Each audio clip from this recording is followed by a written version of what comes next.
Some would say that the Orlando Magic have a good problem. All right?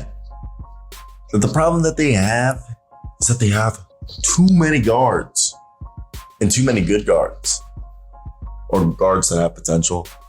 I like Cole Anthony, and this is not a Cole Anthony disparagement. This is actually us talking about the fact that Cole Anthony is somebody that could actually net a lot of value for the Orlando Magic, as I do believe he is the odd man out. Jalen Suggs still has that Jrue Holiday potential. Markelle Fultz is, probably right now our best point guard on the roster, with Anthony Black having that Tyrese Halliburton 1-3 Josh Giddey, big, the 6-7 point god. You guys know what I'm talking about. And Cole Anthony's a guy who, when he came into, I'll admit, I thought he was coming out of North Carolina, an inefficient shot chucker. A guy that I didn't really want to invest our time, that I already thought we had our time invested with other guards. But year after year, Cole Anthony became a different player. He became this hard-nosed defender at the point of attack. He became a guy who doesn't turn the ball over. He became a more effective and efficient scorer. He completely changed his game. But entering his fourth season, I have to say, if he were to stay with the Orlando Magic, he would be nothing more than a six-man for us. And that's not being rude. I want this guy to have success. I want this guy to have a career. And I really do believe by the trade deadline this year that Cole Anthony could get us a first-round pick if we trade him to a team like the Phoenix Suns, maybe the Milwaukee Bucks, the Miami Heat, Los Angeles Lakers, Clippers. There are plenty of teams that are either going to have their star point guard get hurt, need a point guard like the Phoenix Suns because they don't have an actual traditional point guard, and they're going to be calling up the Orlando Magic and they're going to be saying, hey, we got 4 second-round picks. We got a heavily protected first-round pick, X, Y, Z, and offer us like decent deals in what I think will net us a decent return for a player that we have spent the last 3 years developing. And even if we do give him an extension, which can still happen, the extension deadline isn't for a few days, he's definitely a guy that I believe will go ahead and be able, even if we gave him an extension, be able to return his value in the same weight of gold. And gold, I don't know if I said that phrase correctly, but I guess that'd be an idiom, but I digress. Now, before we go any further in the video, we are at like the 3-minute marker of this video, and I gotta hear your thoughts. Are you guys in agreement? Are you guys thinking that, hey, as an Orlando Magic fan, I agree with this. I don't think that we're going to move on from Cole. Do you think Cole's the guy? You think we're going to move on from Jalen Suggs? If you do, or Markelle Fultz. If you do believe that, tell me down below. I believe right now, because Markelle Fultz is a veteran, we can re-sign Markelle Fultz until June 30th, which is the veteran extended deadline. And I do expect us to give Markelle Fultz like 4 years, $80 million. That's a pretty solid deal for a guy like Markelle. Cole, I could see him getting 3-year, 35, 3-year, 40. And again, if we extend him, I still believe we're going to trade him down the road, because I am of the belief that you should extend. If you're not going to trade the player right now, but you do want to trade him down the road, you always extend your players and then trade them if you're not going to trade them right now, because you never let a player walk away without being compensated.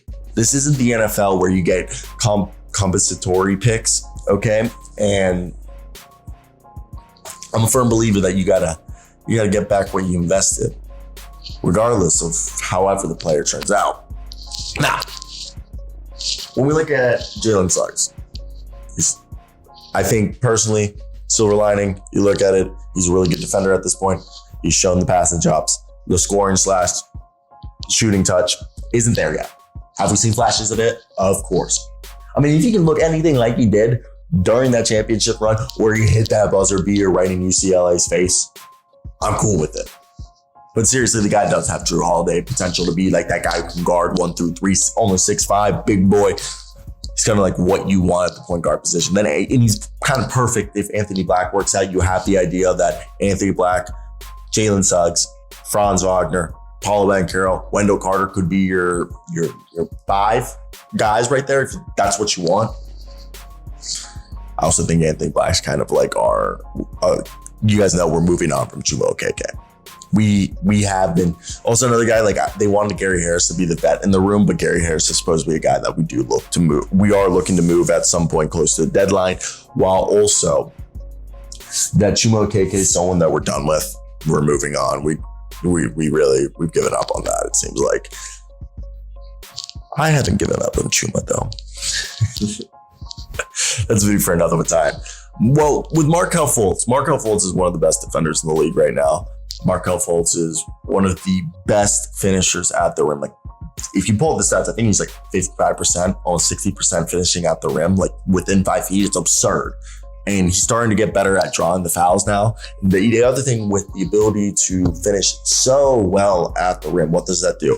It causes the defense to now look at the scouting report and be like, okay, Markelle Fultz drives, we got to collapse. Well, when the defense collapses, what does that do? It opens up the corners for what? Wide open corner threes. Or Wendell Carter Jr. or Paulo Banchero dump offs for nice, easy dunks inside. So, Markelle Fultz, I wouldn't be surprised if this year he averages a career high free throw attempts, a career high in assists, as he's going to be taking advantage of these defenses, putting extra attention in here. He's going to be the team's probably second or third leading scorer, with the first one, probably third leading scorer, with Franz Wagner and Paulo being the top 2, and then Markelle being the third leading scorer. Now, with that being said, I do have the idea that this is a team that with more and more time, I think the idea of what they can become or what they will become more apparent, as I'll admit, we are in this weird situation where I think they're a team that could be a play-in team, but we really don't know what they're doing. I'm also like cleaning off crap from there's a crud on my table. So I'm cleaning the crud off. But that's my thoughts, guys. What do you guys think? Are you guys in agreement? Are you guys in disagreement? I don't know. I definitely think all of this is interesting to see the Orlando Magic. It's a good problem to have. And that's why the video is called Orlando Magic, or Orlando Magic Have a Good Problem, I guess.